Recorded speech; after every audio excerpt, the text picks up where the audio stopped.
All right, welcome back to the J Center podcast. Owen Hill and Jesse Burrell back with you here today. And Jesse, do you know that feeling like when it's the first warm day after winter? All of my Ontario listeners are going to know this very well. It's been freezing cold. You've done nothing but wear your sweatpants and your winter jacket for like 3 or 4 straight months, and you get dressed in your attire, and then you walk outside, and all of a sudden it's warm and Mhm. you've got this big ass winter jacket on, and there's nothing you can do but drag it around with you all day, and you're sweating, and you're entering coffee shops, and you're dripping sweat, and everyone else is wearing the clothes that they should be, and you're wearing the wrong clothes. Well, that happened to me today. Jesse, like, what's that feeling like for you? This is one of the biggest struggles we get for living in this part of Ontario. If you've lived here your whole life, Owen, you've lived that struggle. I'm sure many people today are just like you. You're not the only one who's gone through that. It's weird because I notice it especially in my car. On your way to work in the morning, you will have to crank the heat because it's still too cold. But if you drive around midday, you have to crank the AC because it's too hot now all of a sudden. And it's this very fine line. I think they call this fake spring, which is the first time of the year, which is one of the 7 unofficial seasons of Ontario. And I think that's where we are now, which is Oh, very fun. yeah, we're getting at least 1 or 2 more, like, big snowstorms where we're bringing those Oh, winter yeah. jackets back out. hmm It's nice to hang it up and retire it at least maybe for a couple days here. But yeah, it was just like I was walking around today in downtown Toronto, and I'm wearing my winter jacket, and everyone else is in, like, T-shirts and shorts, and I'm, like, totally out of place. Like, I'm the only one that didn't have the weather app, I guess. Like, it's totally on me. I have no one to blame but myself. Something that made me feel a little bit better. Jesse, last time we talked, Jays had lost a lot of spring training games. They've Sure won have. 4 in a row now. Have you been keeping Hey, track? I had not. I knew they had won the both games on their doubleheader, shutouts on both days. So I thought, oh, Mhm. finally, we're winning some games. We had a win against the Phillies, which was the first ever road victory for the Toronto Blue Jays this spring. So I thought, hey, things are coming around. But I didn't know we were going streaking, Owen. You talk about t-shirts and shorts. Well, the Blue Jays are taking it one step further. They're going streaking. So that is Yeah. awesome. Well, do you remember, I don't know if you follow Raptors at all, but a couple years ago, they had this deal with their head coach, Darko Rajakovic, and if they won 3 hmm in a row, they were gonna get a pizza party. Well, the Yes. Jays are now having a pizza party plus 1, so I don't know. This is pretty big news for me. I'm feeling pretty excited watching the Jays. I think World Baseball Classic has done a lot to get me back into the baseball mood, hmm meaningful hmm baseball, and it's made me miss watching the Blue Jays even more. I'm ready for the regular season to start here. Yeah, me too. I've said in an article recently, we feel like we're in those dog days of spring training where that initial buzz is already gone and there's still like 3 weeks to go, give or take. But things are starting to get a little real now. We've seen everybody appear in spring training. Louis Varland got in there. Jeff Hoffman got in there now. Max Scherzer just got in there. I'm sure we'll talk about him. So it's starting to feel like a lot of those minor league guys are starting to get cut now. We're really starting to get the bulk of the Toronto Blue Jays roster in camp again, and we're really starting to get one step closer. We're almost there, Owen. We can make it. Yeah, so the guy that I was actually really surprised to see get cut was Ricky Tiedemann, and that's before we'd seen him yet in big league camp. Looks like we're not going to see him at all in big league camp now, and that's one of the best parts about watching spring training is getting to see those top prospects and those guys that like are the future for your team. And Ricky Tiedemann, for a couple years now, has been that guy, and we haven't got to see as much of him as we want to see. Seeing him get cut already, it sounds well, he's not throwing still Yeah. after his elbow or his forearm flared up. And really just so frustrating for Ricky Tiedemann again. Like, do you have anything else on that? No, not really. My first thought when I saw this come by is that, well, like you said, he's still dealing with the injury. And although things seem to be okay, he's not going to have enough time to ramp up and be on the opening day roster.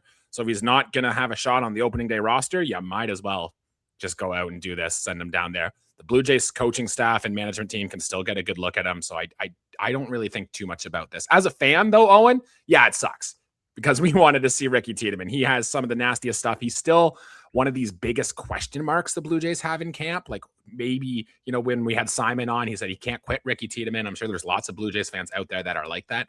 And it would have been nice to just get a little glimpse of that, which unfortunately we won't. Yeah, and that's what sucks about it. And I feel like the Jays have to be one of like the most secretive teams in baseball when it comes to this kind of Mhm. stuff. Like, because he's still going to get his work in, he's still going to be facing hitters when eventually he does start throwing.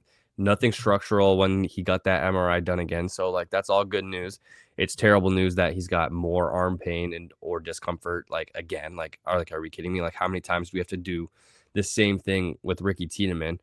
but aside from that, it's just like the fact that they're doing the exact same thing with Trey Yesavage, who we've yet to see pitch this spring. And he's a guy who I think you and I have both been like eager to get our eyes on, especially after what we saw from him last season and in that deep playoff run. And last time we saw Trey Yesavage pitch, well, it was in Game 7 of the World Series, but the last time we saw him start, it was Game 6, and he set a rookie strikeout record in a playoff game or a World Series game at least. And like he was unreal, and then now we're babying him again, and I don't know. I get like they're scared that the book is going to get out on him at some point, and like a guy like Savage, like the more teams see him, the less effective he is. Like maybe that's what they're fearing with him, but at the same time, like he's not like a 19-year-old in camp. Like he's a 23-year-old. I think we got to let him eat just a little bit more than they're doing right now. Yeah, so I personally, as a fan, agree with you 100%. Like, with any pitcher, especially a pitcher as talented as Trey Yesavage, if he's healthy right now, let him go because, pitchers are walking injury risks. But the Blue Jays' thought process here is they're being very calculated. They know how good Trey Yesavage can be, and they'd rather have him healthy in October than in April. I get it. But this is going to look really bad if like June rolls around and Trey Yesavage still hasn't, fully warmed up or whatnot. And, he's struggling, and you could say, well, he didn't have a normal spring training. And then next thing you know, it could be a subpar season for Trey Yesavage. Don't think that's going to happen, but it is in the range of outcomes there. And so that would really suck. I would hate to see that with Trey Yesavage. And I think the Blue Jays might be playing a little too smart for their own good here. Yeah, well, I think like we're almost at that point in spring training. Like it's March, it's going to be March 10th when you're listening to this.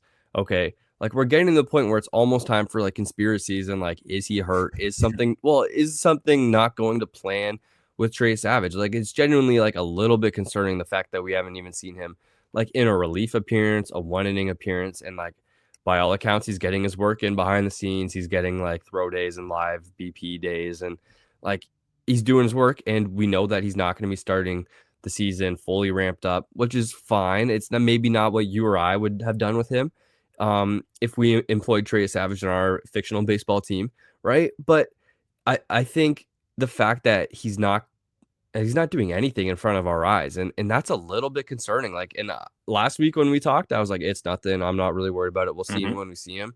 The longer this goes, the more nervous I get that there's something going on that they're not telling us. Yeah, and I can see how you could come to that conclusion. For what it's worth, Trey Yesavage seems to be okay with this. He seems fully on board. They kind of managed his innings. Remember, like throughout the minor leagues with like 4 inning starts here, him and Gage Stanifer piggybacked each other a lot. So for what it's worth, he's on board with this. I understand, Owen. I think like give it one more week. If he's still not into a spring game in one more week, then I'll buy it with you, right? But until then, I think I'm okay. Do you want to talk conspiracy though? Because I got one on Trey Yesavage. I don't know if this is too early in the podcast to start laying conspiracy theory here. No, it's you want to hear time. Let me hear it. Okay. So we talked last episode about the potential of if Trey Yesavage wins Rookie of the Year, he would get another service time. The Blue Jays would get a draft pick, et cetera, et cetera. There was one thing I didn't consider, and that's if Trey Yesavage spends, I think it's 35 days, somewhere between 30 and 35 days in the minor leagues this year. The Blue Jays also get another year of team control. So I don't think this is going to happen. Like, I'm not saying there's a chance Trey Yesavage goes down in the minor leagues, but I can see the Blue Jays doing something sneaky, like putting him on a rehab assignment per se, or he's not fully built back up yet, and they've got to put him down in the minor leagues just for those 35 days, just so they get that other year of control. Now, not saying it's going to happen, but that's just a conspiracy theory if you want to get on conspiracy theories. Okay. So I actually don't think that's that bad of a conspiracy theory. I think that makes a lot of sense. I've got 2 things. Okay. So yeah, the first thing is like, first of all, is that even going to work? Because we saw with Alek Manoah, a guy can go from, and let me tell you, Alek Manoah you think Trey Yesavage has stock up right now and he's valuable. Alek Manoah was that and then some. He was coming off, it was the 3rd place in the Cy Young season and like an awesome half rookie season. Alek Manoah was untouchable. Alek Manoah was a piece of this core. If you're not familiar with Alek Manoah, he was a big part of helping the Jays to the 2025 World Series. Anyways, not where I need to go with that point. Okay. The point is that Alek Manoah as a starting pitcher was everything that the Blue Jays wanted. He was going to be leading this pitching staff for like, not just like his entire rookie contract. Like if the Jays had extended Alek Manoah after that Cy Young season, we all would have been like, oh my God, they only got him for what, $150 million, $200 million? Yeah, we would have praised it. We would have loved it here. It would have been awesome. It would have been exactly what you wanted the Blue Jays to do. Fast forward to 2026, Alek Manoah is going to be pitching for the Angels, trying to rebuild a little bit of value for them. And so hopefully they can trade him to contender at the deadline because he's literally a nobody now. Like, he has not pitched, right? So if you're going to take that route with Trey Yesavage and be like, oh, but we need that one extra year of service time in 2020 or not even the 2020s anymore, like 2030. I think it's 2032. Yeah. Yeah, 2032. If we're worried about that 2032 year service time for a guy who has pitched 4 major league games so far and not including the playoff run, which was awesome. Like, we don't know what it looks like the second time around the league for Trey Yesavage yet. Okay. I hate that. I don't think that is smart thinking. I don't think that's what the Blue Jays should do. And my second point that I mentioned, I don't think it's something the Blue Jays are going to do. That does not sound like the Toronto Blue Jays. And that's kind of what's calming me down a little bit here, because the Jays aren't going to do that. The Jays know that if they want to go on another run like they did last year, they're going to have to win a bunch of games. They know the division's hard. They know they can't really just limp through April and then turn it on in May and June like they did last year. I think they're going to want to get off to a better start. And I think the best way to do that is have Trey Yesavage starting games for you. Yep. So I agree. If the Blue Jays were adamant about putting their best 26 out there every time, Trey Yesavage would be part of that. And I agree with you that I don't think any of that, as I said earlier, was going to happen. Just throwing it out there into the ether. I think part of the reason the Blue Jays are considering this too is they look at their opponents to open the season. It's the Athletics, it's Colorado, it's the White Sox are in there somewhere, and I think they are looking at that thinking, we can win these games with Jose Barrio starting and not Trey Yesavage starting. And then when the divisional rivals come around into May and June, then you really fire up Trey Yesavage. Just a thought. Yeah. To be honest, I don't even hate the 3 or 4 inning, even if it's like one time through the order, like opener plus for Trey Yesavage. I don't hate that. Followed with Eric Lauer, who has looked sneaky good in spring. A lot of headlines following him early on, but he's kind of gotten quiet and gone back to work. And kind of realize, you know what, like, there is a big role for me on this team. And I think there's a big role for every guy in the starting rotation. I think the rotation is in a great spot. We haven't even talked about how awesome Max Scherzer looked in his first appearance, how good Cody Ponce has been looking, right? So, like, I think the starting rotation is in a great spot. And I think that has a lot to do with how they're treating Trey Yesavage's ramp up. I think if Trey Yesavage was actually projected to be like the second best pitcher on the staff, and there was a big question mark in the 4th and 5th spots, Trey Yesavage is ramping up a whole lot quicker. I think because of where they are, they're fine. Yep. And that's exactly what the Blue Jays are doing. They're looking at their pitching depth and they're like, we're going to tap into this pitching depth a little bit. I have nothing else to add on Trey. I think we'll see him at some point within the next week, and then our thoughts might change. Did you want to talk about like Max Scherzer, Cody Ponce? Because they've been making headlines this spring as well. Yeah, well, I think, first of all, haven't gotten to watch Cody Ponce really yet, which is still disappointing. Like, it's been so long, and I haven't really gotten the chance to lay my eyes on him. From everything I've read and heard, he was really, really good in Baltimore. Well, not in Baltimore, but in Baltimore's in the game against Baltimore. Was not on Sportsnet, so didn't get the chance to watch. But it sounds like the stuff has been really good. He's throwing a lot of strikes. The fastball is something that we were worried was going to tick down a little bit. Does not look like that's the case. He's already averaging above 95, close to 96 miles an hour. So what like when you're in that spot this early in spring training, I'm pretty happy with that. And I think Cody Ponce probably has the goods. I'm really excited to see what it looks like in the regular season. Yeah, and for what it's worth, out of it, just a 6-inning sample of what he's pitched this spring, but no walks either for Cody Ponce. Hasn't walked a batter yet. I really like that. The stuff looks good. He's getting some swings and misses out of this. It's spring. It's 6 innings. Cody Ponce has a big way to go, but hey, you want to see a guy be able to put it up, and that was a good Orioles lineup too. Like, I know Pete Alonso was in there. I know we got him. So, like, yeah, good stuff, Cody Ponce. I was cautiously optimistic on the signing. Now I think, and I know I've watched enough baseball, I shouldn't do this, but I'm letting these 6 innings of spring training kind of get me a little bit more excited that there might be even more in the tank for Cody Ponce than we initially thought. Yeah, like last time we talked about Ponce, you were a little bit more skeptical than I was. I think I was a little bit more on the excited end, and you were less optimistic. Are you kind of coming around on that? My caveats still apply with Cody Ponce, big jump, ball's different, et cetera, et cetera. But seeing that stuff play up was one of the biggest concerns I've had. And again, 6 innings, but it's looked good for 6 innings. The stuff is still there. The swing and miss is there. And that's what the Blue Jays were paying all that money for. So that helps alleviate one of the concerns I had. Yeah. Okay. The other starting pitcher that I wanted to talk about real quick, Max Scherzer. I was stunned at how effective he was in his first spring appearance. And of course, spring training doesn't matter. He's Max Scherzer. Like, he could get out. It's probably left-handed. Like, I'm not really too worried about the results right now. But he was nasty. Like, he didn't give up a hit in 4 innings in his first spring training start. Like, he came in ready to go. And there's a lot of people throwing around like player coach like allegations at him and like he's just going to be around. No, like, Max Scherzer was never just going to come and just hang out. Like, Max Scherzer is here to pitch and he's here to get big outs. And he is going to want to get to those inning ceilings, those innings, so he can make all the money on that contract and get up to $13 million. Like, I think sneaky we're in for maybe like a better season from Max Scherzer this year than we got last year, just based on how little we saw him. Sounds like the thumb issue's figured out.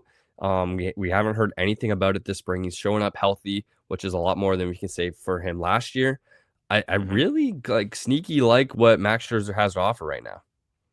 Yeah, and I'm actually surprised he got into a game this quick coming in, because when we had first signed him, we thought, maybe he might take things slow for the first few months, then he'll ramp up and then he'll get there. No, like, if he's pitching in spring training games this early, he's going to be in there. Like, we're going to get Mad Max right from the hop here. So that is interesting to me. We'll see how that plays out. Maybe it leads to the 6-man thing, which we talked about before. Who knows? We can touch on that a little bit later. I liked with Max that the fastball velocity was back up. I think he got just shy of 96 miles per hour. He didn't throw a pitch that hard all of spring last year. Just very, very good stuff from Mad Max. The command looked pretty good. He got some good defense behind him. You kind of want to see more than one strikeout, but that's not necessarily Max's game at this point. And for the guy who's entering his 19th, I believe it is, major league season, so far so good. How sick is it that he's like above 96 at 41 years old in his first spring training start? Like, what a freak of nature. Yeah, built different, as the kids are saying these days. Yeah, Max Scherzer, super cool. He's a Blue Jay. I love Max Scherzer, man. Like, I'm excited for any Max Scherzer moment we get this year. I'm gonna eat it up. That's pretty sick. Okay. Did you see that John Schneider wanted to actually go out to the mound to pull him from the game because he wanted to see if Max Scherzer would yell at him again, just like in the ALCS when he tried to pull him there. But unfortunately, I missed that. Actually, yeah, that's funny. He got out of the inning, and they just brought in a new pitcher to start the 5th. But yeah, John Schneider said post game, he's like, I wonder if Max is going to yell at me in his first spring training game here. But we didn't get to see it. Well, did you see the story? And this one, it probably hits a little bit harder. They actually asked Max if they wanted to pitch to Shohei Ohtani if Jeff Hoffman had gotten the first 2 outs of the 9th inning. Would have been nobody on base. Blue Jays up 1 in Game 7, 1 out to win the World Series.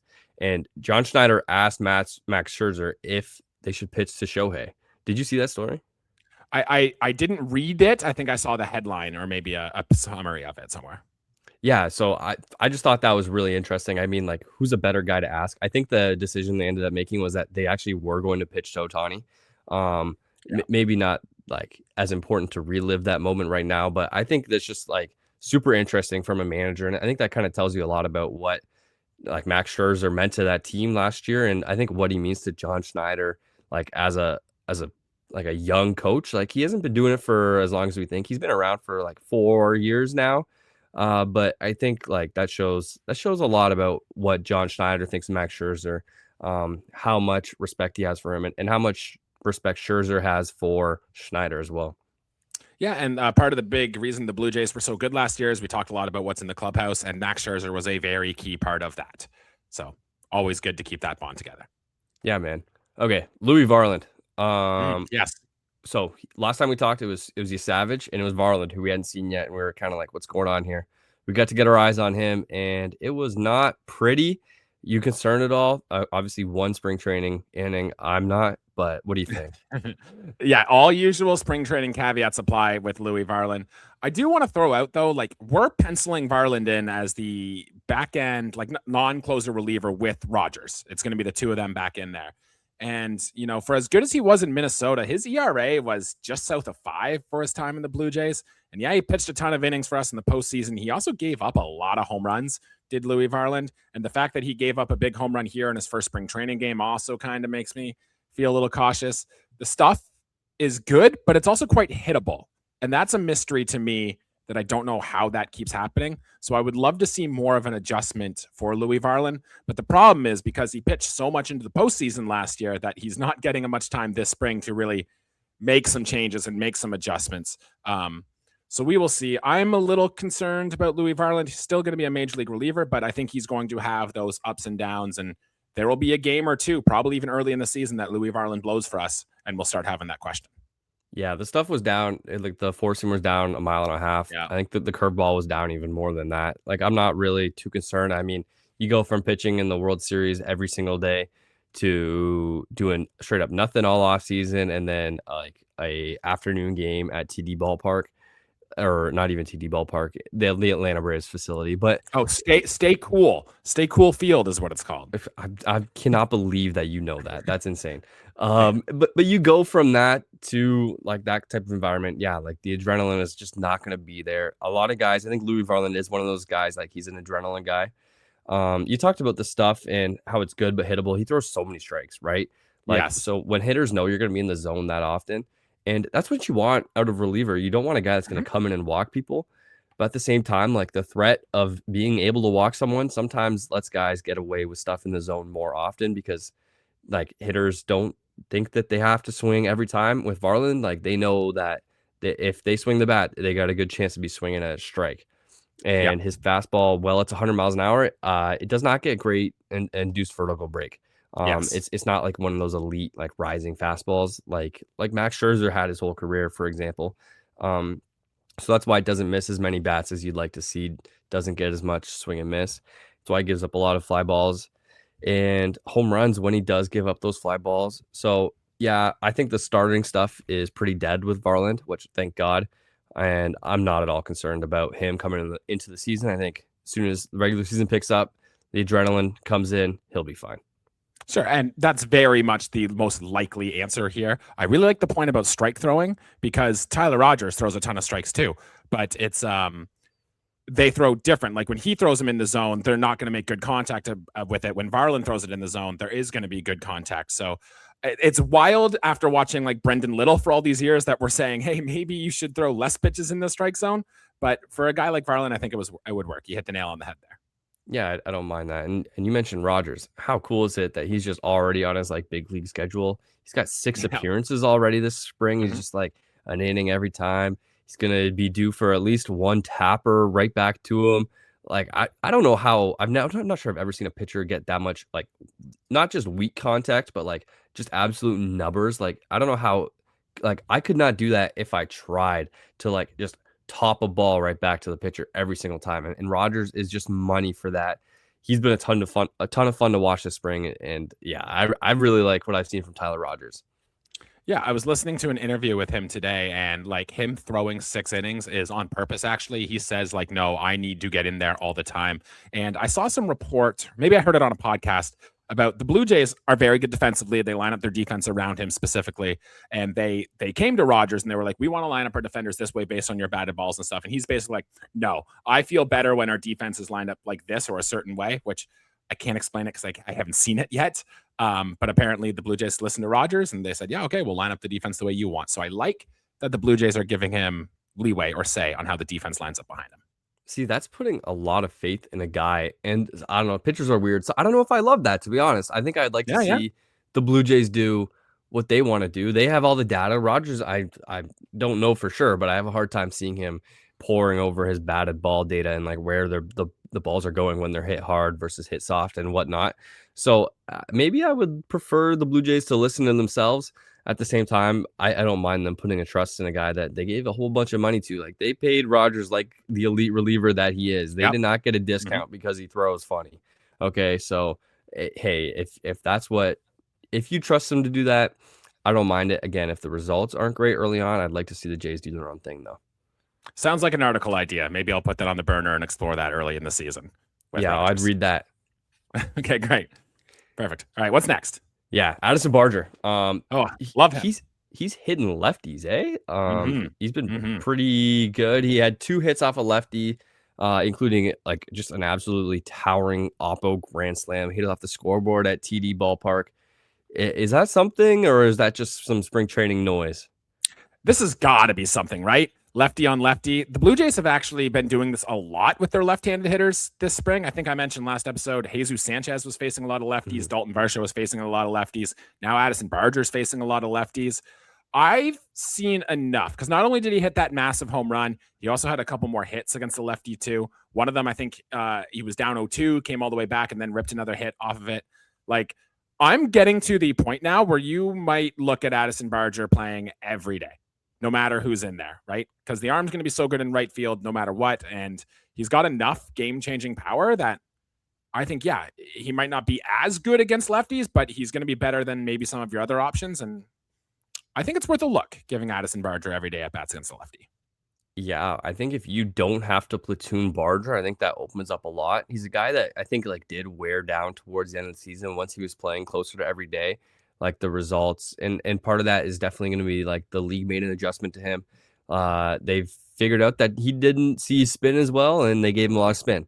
And once Barger kind of adjusted to that, the league kind of adjusted back, and like the numbers were not as good as they were in the middle of the season once we got into September and towards the end of the season. But he did come around in the World Series, and he had a strong showing there. And I think if Barger's going to hit lefties, like legitimately, like I'm not going to say all-star potential, but like 130 weighted runs created plus bat everyday potential. Like if you're talking about filling a hole of a guy like Bo Bichette, it's a good way to do it. I think Addison Barger is going to wreak some havoc this year. Yeah, I'm with you. Barger's profile just might lead to more streakiness anyway. So he's going to have those high highs and those low lows. But, I think the damage he can do is so good, especially too with this Blue Jays lineup that's very right-handed heavy. Having a lefty masher in there like Addison Barger, throw it right in there, will give pitchers another thing to think about. And like, if you're depending on where he's going to hit in the order, but if you're an opposing manager and you've got to face Springer, Vlad, and Barger, well, you're bringing in the righty for Springer and for Vlad, and you're going to take your chances with Barger hitting against that right-handed hitter, and Barger, I bet, will make them pay more often than not. Yeah, we've talked two-hole a lot this year, and like there's some like Nathan Lucas noise, some Okamoto noise, maybe. Like there's not really a clear option. Is Addison Barger maybe that guy on opening day as of right now?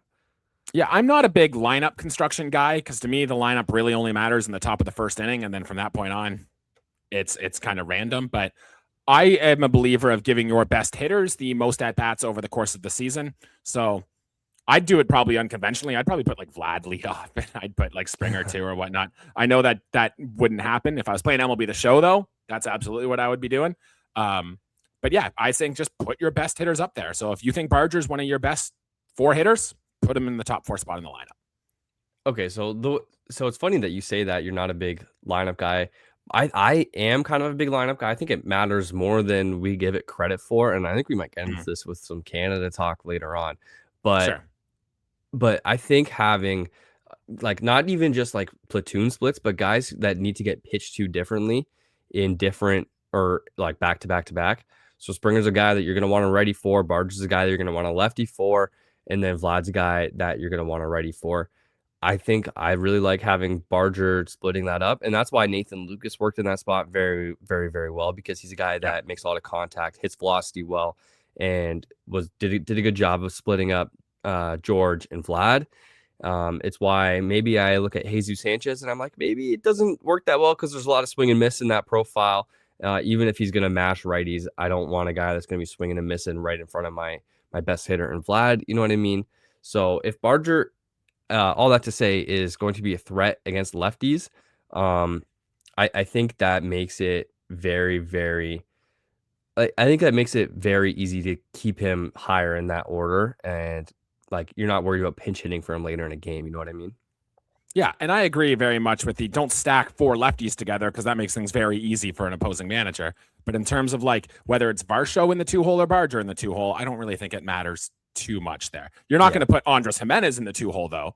But like You better in not. terms of if hitters are very similar in terms of their skill set, I really don't think batting order matters too much. Yeah. Okay. That's fair enough. You got anything else Blue Jays right now, or are we ready to get into some World Baseball Classic? Oh, probably. I was gonna mention some hitters that have like, are we gonna talk Josh Kasevich at all, or have we kind of put that on the back burner from last episode? Well, we already did a little bit of Josh Kasevich. Can I just say he's like my new favorite baseball player? Okay, yes, you can. Yeah, he's been awesome. He's been so good. Like he's getting to actually like a sneaky amount of power, which is not something I think really we expected to see out of him. He's a slick defender off the middle. I think he kind of has a spot on this team right now, and I don't know what that means for Leo Jimenez, who's playing in the World Baseball Classic right now and looking exactly like you expect Leo Jimenez to look. I don't know where he fits, but I would like to see Josh Kasevich on the team. Yeah, and he's been the talk of camp. We talked about him a lot last episode. He's done nothing more but impress. I want to talk about, maybe don't even have to spend too much time on this, but two players that have really, I guess three that have really seemed to struggle this spring, and I want to get your takes on them. One of them is Davis Schneider, who I don't know if you realize is like 1 for 20 this spring. Ooh. It's quite awful. And the other two are younger prospects, but they're well-known prospects in the Blue Jay system. Gage Stanifer has been hit around quite a bit, and Arjun Namala, who had a 2-hit game the other day, but they were both soft infield singles, if I remember correctly. And he only has 3 hits on the spring. So do you have a thought on those 3 poor performances so far? Yeah, so Davis Schneider, I think Eloy Jimenez is breathing down his neck a little bit, and he's cooled off. But like last time we talked, we were kind of just like, yeah, that spot's locked up for Davis Schneider. But dude, 1 for 20, and it doesn't matter. Let me for sure numbers just so I'm saying it right here. Yeah, look that up for me. But either way, like those numbers, like if Davis Schneider's actually just not hitting at all, that's really disappointing. I don't think it's gonna matter. Like we know the spring training results don't matter. Maybe he's working on something. Maybe he's like, I'm only gonna see breaking balls. I'm not swinging unless it's middle in. Like he's picking one quadrant. Like I don't know, right? We don't know what he's working on. We don't know what's going on behind the scenes there. At the same time, you would prefer him to have a good spring rather than a bad spring. And it 1 for 20 is bad. Yeah, 1 for 19 is the official stat line. So he has walked 5 times, struck out 5 times, and that 1 hit was a single. So he's slugging a very nice 0.053 and a WRC plus of 17 for Davis Schneider this spring. Holy smokes. Okay. Yeah. So that's going to have to get better, I think, before the start of the season. Interesting. Okay. That's something to keep an eye on going forward. The younger guys, you mentioned Namala and Stanifer. I'm not really worried. Like, these guys have never even touched AA yet. Right. Or has Stanifer touched AA? I think he got there right at the end of last season. Okay. So in big league camp, yeah, I kind of want to see them get roughed up a little bit. Maybe they learn that they need to make an adjustment. Maybe it opens their eyes to their futures a little bit more. I don't mind. I don't really look for results with those guys. Of course, Arjun Namala last year, we saw him hit a home run in spring training, and it was really exciting. And then he got off to a great start. But overall, the season wasn't great. So maybe a bad spring training helps him. Maybe not helps him, but he makes an adjustment at some point here, gets into a good start in his regular season, puts a more complete season together, and it gets a little bit closer to the big league. Same idea with Stanifer. Like, I'm not too worried about their success right now. Yeah, I'm not too worried either. I will say, though, with Arjun Namala, I'm going to be watching him a lot. Struggled pretty mightily down the second half last year and has also struggled again this spring. For a guy who's supposed to be a top 100 prospect, I really wish he would start hitting like a top 100 prospect. But keep our eyes on him going forward. Yeah, this is a sneaky big year for Namala because the whole thing was they drafted him so young. He was like barely 17 when they drafted him. So like the runway's so long, but like he's getting up to 20 now. And this is the type of year you want to see him have some like actual sustained success over an entire minor league season, where you look at the end of the season and you're like, oh, the numbers are tangibly like good. Like these are numbers that project to like be consistent at the next level and the level beyond that, and then eventually the big leagues. And if he's going to be a big leaguer, like we got to have a good season, like a complete season soon. This is a guy that got sent back to the complex league very early on in his minor league career, and then really wasn't that much better when he came back, right? So I don't know, like it's far from over with them all. Like, even if this year's a disaster, like you're not cutting the cord with him. Like he's going to be around. He's going to have so many opportunities, but maybe the priority if this is not a great year, maybe the priority does shift to a JoJo Parker. Yeah. And I'm already there, but I might be in the minority there. A lot of people still seem to really like Arjun Namal, and he does show glimpses at times of why he is such a highly rated prospect. I get that. And before we move on to WBC, really quickly, I just want to talk a little bit extension talk. Spring training is the time when you start to see extensions happen. Jesus Luzardo just got extended by the Phillies. Last year around this time, we saw Alejandro Kirk pick up a nice 5-year extension. Do you think there's any Blue Jays who are going to be extended at this point in spring? So I don't think they're getting one done. The one I'd like to see is Dalton Varsho. He's the big name who is going to he's going to be like a real prize on the free agent market. I'm not sure if you've looked at the 2027 offseason free agents. It's pretty bleak. There's not a lot of position player talent. There's not a lot of talent in general aside from Targ Skubal. So getting to lock up Dalton Varsho and maybe not let him test that market, I think would be sneaky big for the Blue Jays. He's a really big part of the team. He's like pretty much a walking like 4-win player if he stays healthy. The defensive center field is just such a concrete skill that like just does not slump. So I think he's very, very valuable. And he is another guy who's been having a really good spring. Like he's hitting for a little bit of power. Last year had an awesome season when he was healthy. I think Dalton Varsho's in for a really good season, just this season alone. And I think he projects well going forward. He's a guy I'd like to see be a Blue Jay for a long time. Yeah, and he was the type of player I always thought the Blue Jays would really try to extend and lock up earlier. But the fact it hasn't happened yet makes me think it's not going to happen. He is a Scott Boras client. Scott Boras clients usually wait till free agency. So I'm with you. The Blue Jays have talked publicly about how much they love Varsho and how could they not. So I really do think the Blue Jays will be more interested in bringing him back than say they were like a Bo Bichette. But I'm with you. I ultimately don't think one gets done for Varsho this year. No, and that's not to say that he can't come back in free agency. The Blue Jays spending free agency, they've got a lot of money coming off the books. I think it's very real possibility that he comes back. I think he's going to test the market, though. Would you be interested? Yeah. I was going to move on to something else just like you, so go ahead. Oh, would you be interested in like a Kevin Gausman extension? I know he's getting up there in age, but on a 1-year deal, maybe. I think I really want to see how this year looks for Kevin Gausman. Threw a lot of innings last year. I think no one faced more batters or threw more pitches over the course of Major League Baseball than Kevin Gausman. So I want to see some sneaky candidates for me. I think that might be extension is Trey Yesavage himself. We talked a little bit about Alek Manoah about what could go wrong if for a young pitcher like that in Trey Yesavage. So I think would be worth maybe a look. And I could also see like an Ernie Clement extension or something coming through the pipelines here because, I mean, I actually don't know his arbitration status, but it's got to be soon.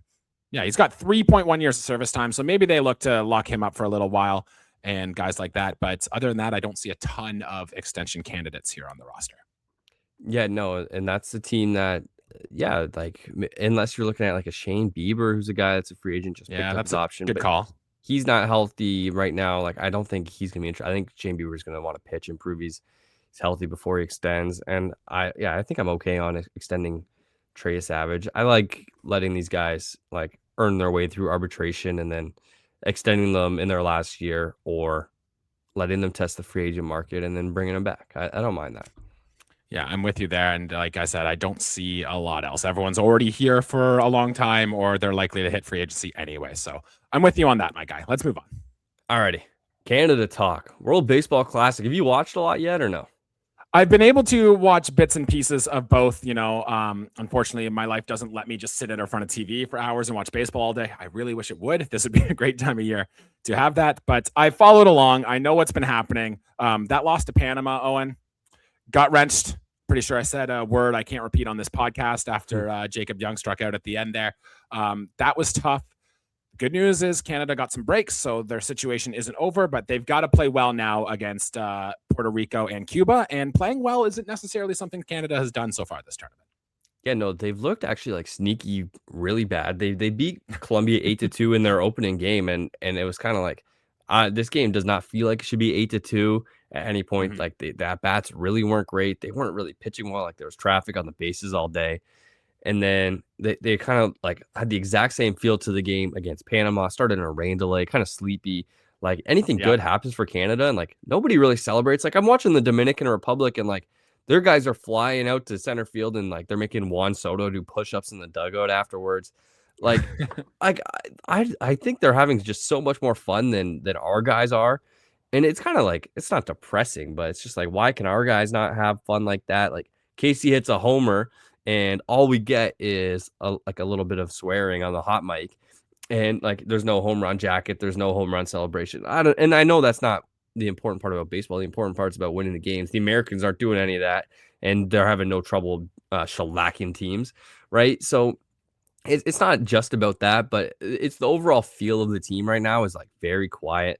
Like it's like why are we running a two lefty platoon in the cleanup spot between Tyler Black and Jared Young, and why are we bringing in lefty relievers to face righties? And it just feels like the team is not really coalescing the way it should be.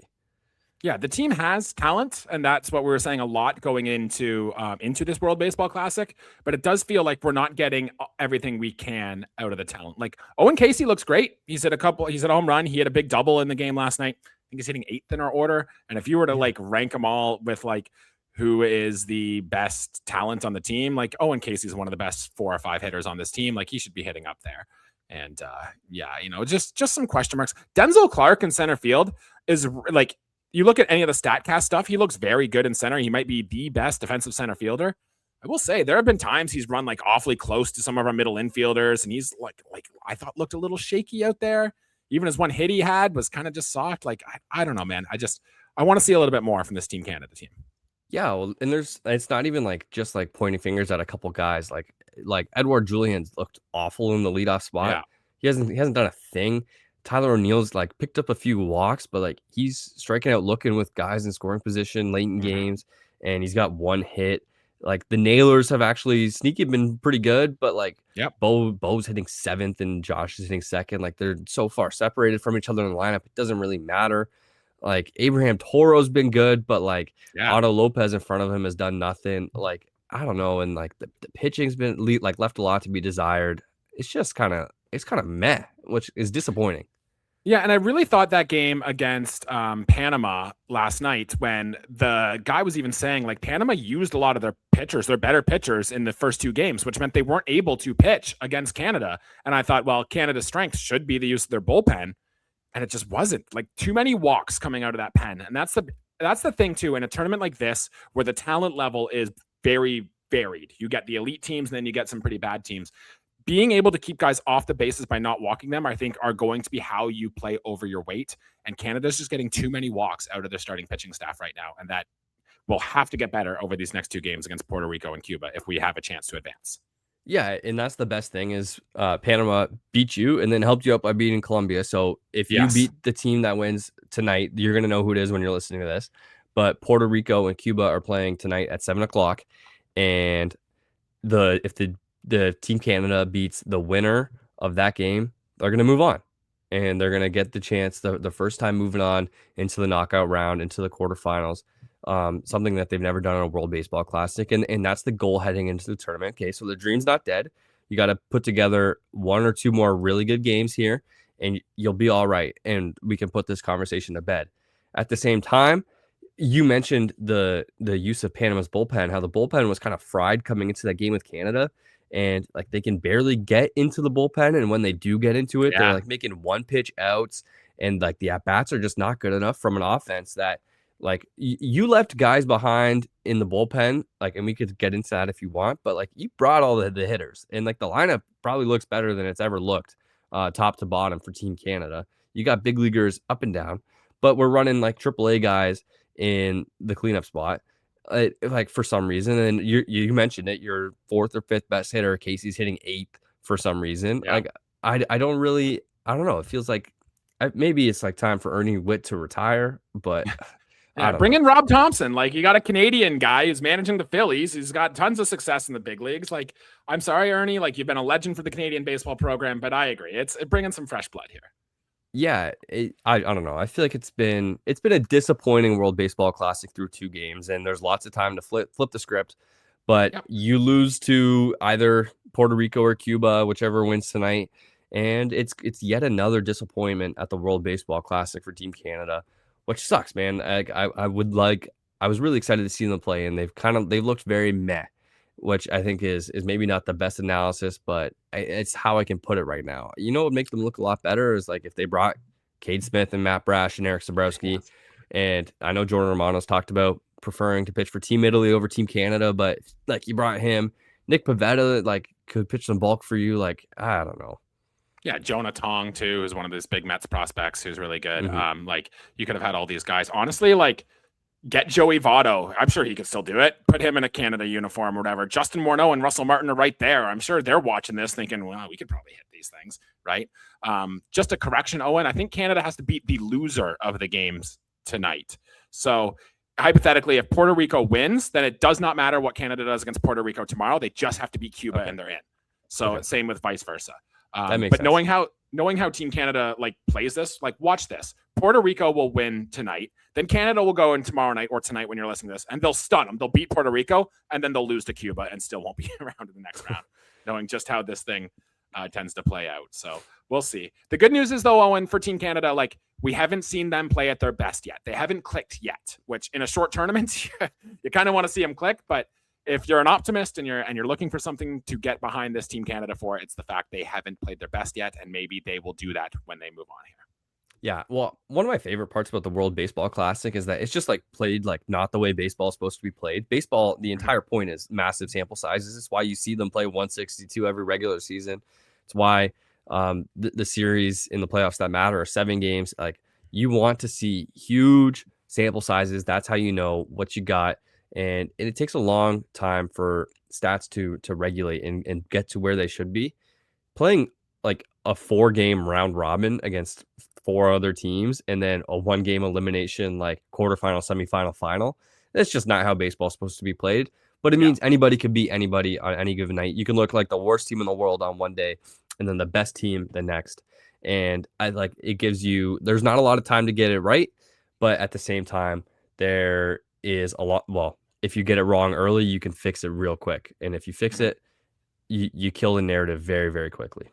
Yeah, and that's the hope for Team Canada here is that they're able to do just that. Like even the MLB postseason with the way it's lined up, like the postseason doesn't necessarily determine who the best team in baseball was that year. That's just a tournament. We've all decided, we like this. We're going to keep this and we'll just do this. And we're like, okay. Every now and again, you get the Arizona Diamondbacks and Texas Rangers in the World Series and people are saying, well, your baseball postseason system is broken. And it's like, well, this is kind of what we signed up for. It's just kind of how the sport works, Okay, so you're telling me you're an advocate for the European soccer look at things where it's just the top of the table at the end of the regular season and that's your champion?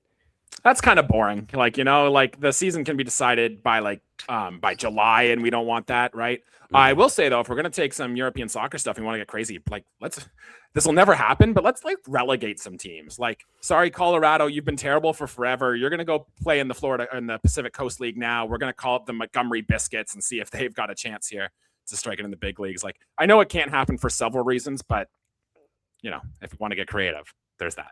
Hey, you want to kill tanking and not add a salary cap? That's the way to do it. There you go. Okay, so more World Baseball Classic stuff. I think the team I've watched most has been the Dominican Republic, actually, even more than Canada. And how can I not? Because they are so fun.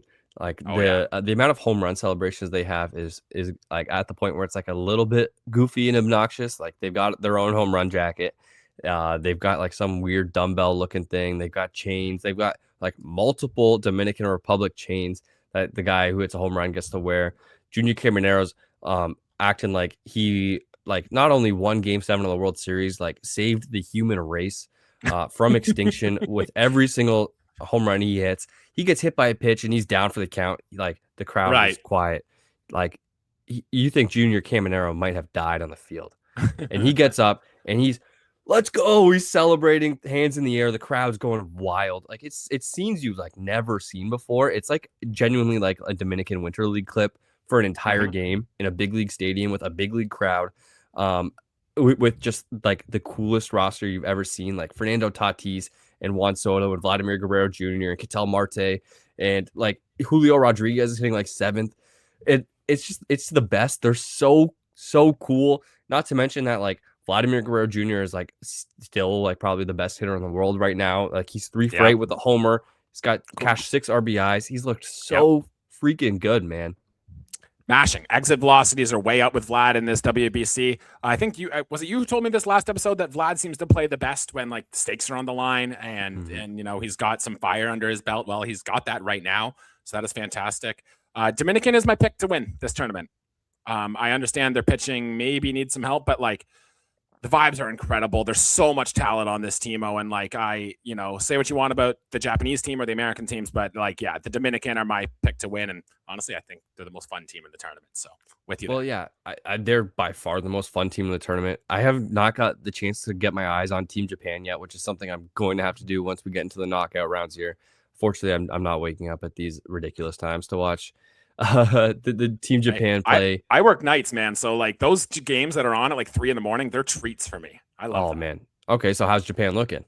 Japan looks pretty good. They've been shaky at times. Yusei Kikuchi really struggled, but you can just see the pure talent in there. There are some question marks on their pitching staff. Like aside from Yamamoto, it's, there are some guys that can be a little hittable in there. But anytime you have Shohei Ohtani, Murakami, Okamoto, Okamoto actually hasn't looked that great yet for Japan for what it's worth. I think he only has 1 hit, but he's made some good defensive plays coming in there, and he's going to heat up. But, they look good. They look like the best team, as they should so far.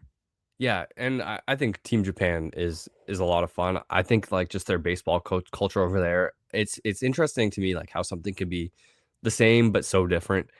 They love the same sport that we do, but they do it in such a different way, and it's super, super cool. I'm excited to see them and get my eyes on them in the coming days.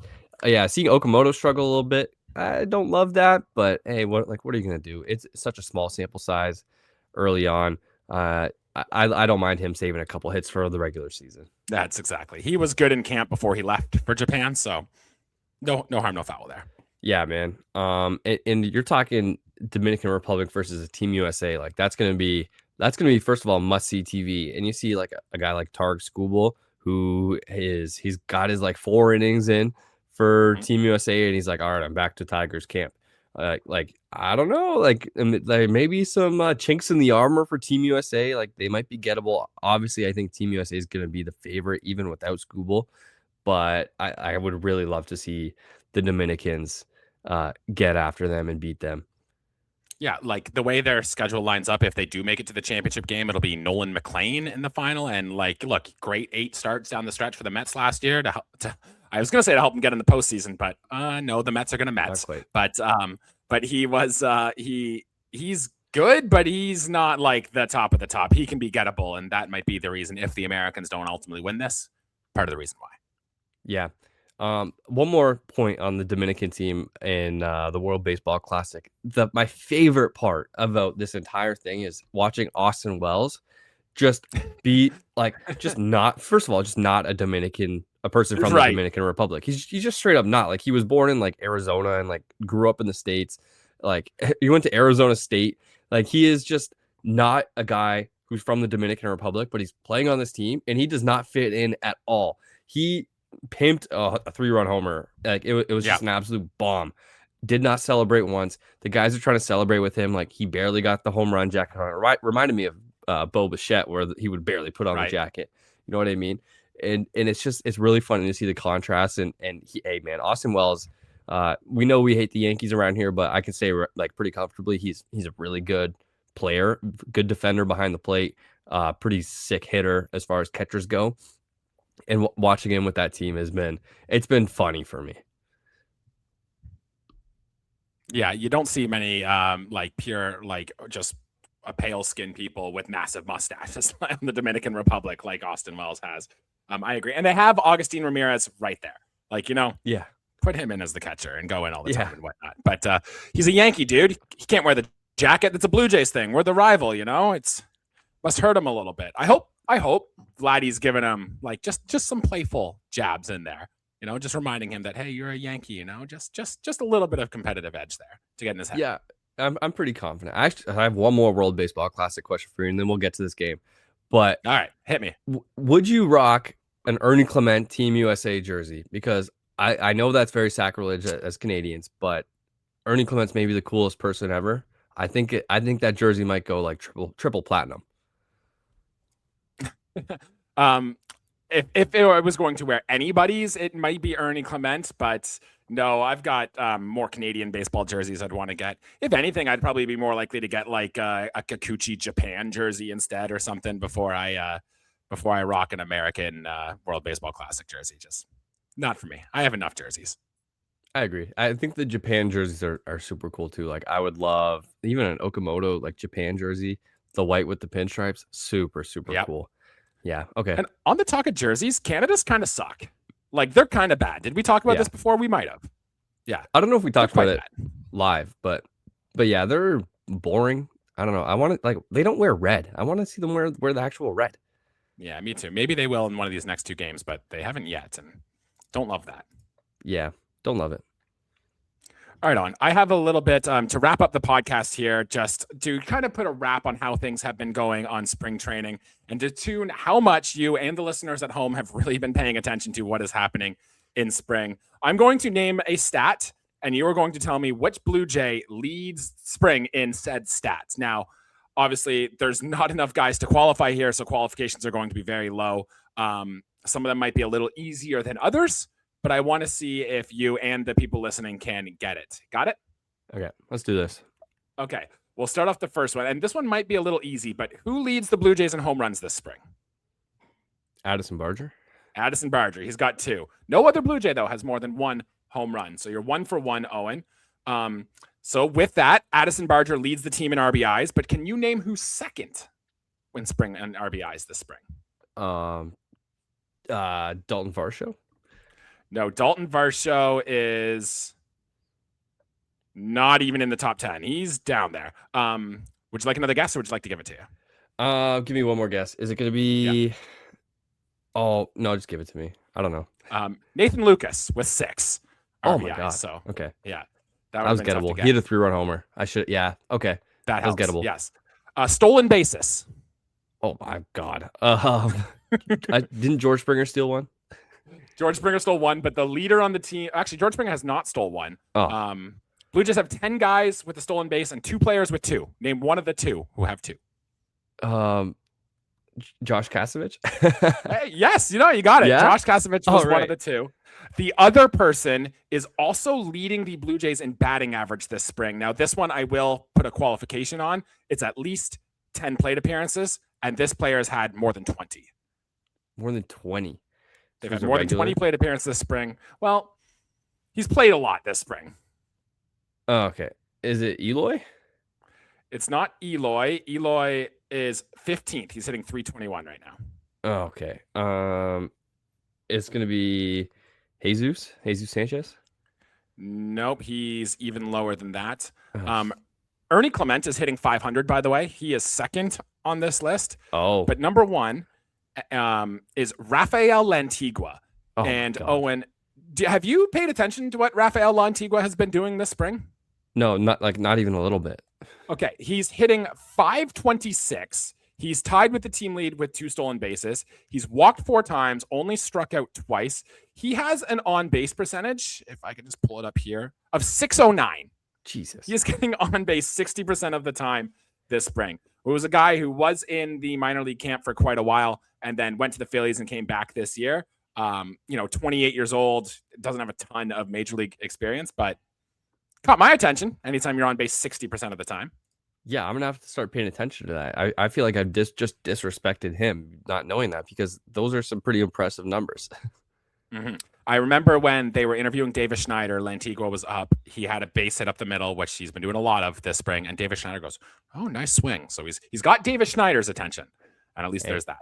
That's pretty sweet. I wish I had Davis Schneider's attention. Don't we all? All right. On the pitching side, who is the Blue Jays leader in strikeouts this spring? Ooh. Is it going to be Tyler Rogers? He's pitched a lot. Tyler Rogers is second with 7.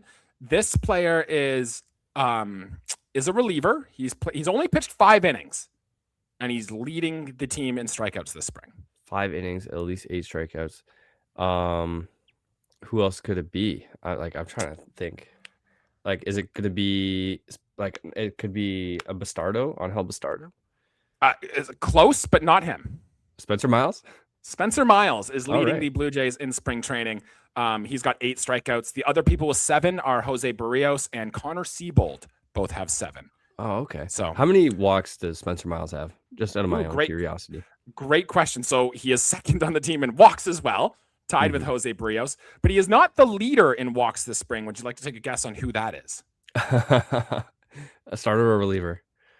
Well, I think he might get some starts in the minor leagues. He's not a major league guy. I don't even think he's on the major league or the 40-man roster. So it's not Jesus Luzardo?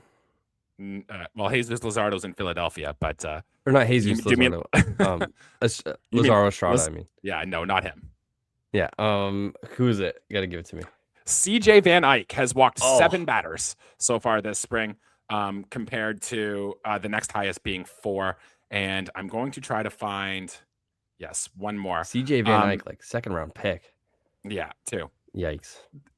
This one, Owen, and this one, no, I was going to say swinging strike rate, but it's kind of cheating because the person who is number 1 in this has only thrown 1 inning so far this spring. Would you like to take a guess anyway? 1 inning? He's thrown 1 inning so far this spring. Nope. Who's the other guy that didn't pitch much out of our bullpen? He just got into his first spring training game, like just recently. I don't know. I've not watched enough of this clip. Jeff Hoffman. Yeah, okay. Yes. He's got a very nice 37.5 swinging strike rate there. And I believe that's all I got. It's hard with your home run to fly ball ratio. Louis Varland, by the way, 100% of the fly balls he gives up are home runs. So there's some fun with he's regular season ready, if you ask me. Yes. There you go. And your ground ball rate are a couple guys who have thrown. Actually, Chad Dallas has gotten 5 outs and 5 ground balls. So good for him. But yeah, there's it. There's our fun. He's finding gloves. That's all that matters. That's right. I love that. Alrighty. Well, I hope you enjoyed this episode of the J Center podcast. A little bit of a quieter one, a little bit of WBC talk. Not much going on in Blue Jays camp, which, hey, that's good news because that means, that is good knock news. on wood, not many stories coming out. No sprinkler heads, no Dollar Tree parking lots, nothing goofy, no DUIs. So far so good in spring training. If we can have 2 or 3 more really quiet weeks here before the regular season starts, I think both Jesse and I would take that. And I want to say thank you for listening to this episode with Owen Hill and Jesse Burrell. If you enjoyed, comment, subscribe. Thanks for watching. We'll catch you guys next time. Cheers, guys. Go Jays.